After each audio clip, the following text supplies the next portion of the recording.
কৃপণ রবীন্দ্রনাথ ঠাকুর। আমি ভিক্ষা করে ফিরিতেছিলাম গ্রামের পথে পথে, তুমি তখন চলেছিলে আমার স্বর্ণরথে। অপূর্ব এক স্বপ্ন সম লাগিতেছিল চক্ষে মম।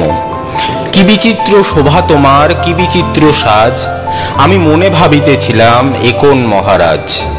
আজি শুভক্ষণে রাত পোহালো, ভেবেছিলেম তবে আজ আমারে দ্বারে দ্বারে ফিরিতে নাহি হবে। বাহির হতে নাহি হতে কাহার দেখা পেলাম পথে, চরিতে রথ ধনধান্য ছড়াবে দুই ধারে, মুঠা মুঠা কুড়ায় নেব নেব ভারে ভারে।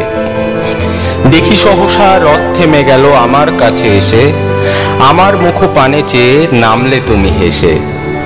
দেখে মুখের প্রসন্নতা জুড়িয়ে গেল সকল ব্যথা, হেনকালে কিসের লাগি তুমি অকস্মাৎ আমায় কিছু দাও গো বলে বাড়িয়ে দিলে হাত। মরি একই কথা রাজাধিরাজ, আমায় দাও গো কিছু, শুনে ক্ষণকালের তরে রইনু মাথা নিচু।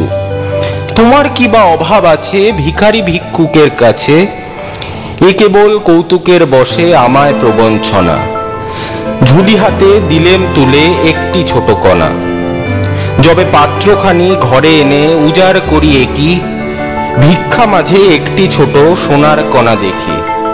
দিলেম যারা আজ ভিখারিরে স্বর্ণ হয়ে এলো ফিরে, তখন কাঁদি চোখের জলে দুটি নয়ন ভরে, তোমায় কেন দিইনি আমার সকল উজাড় করে।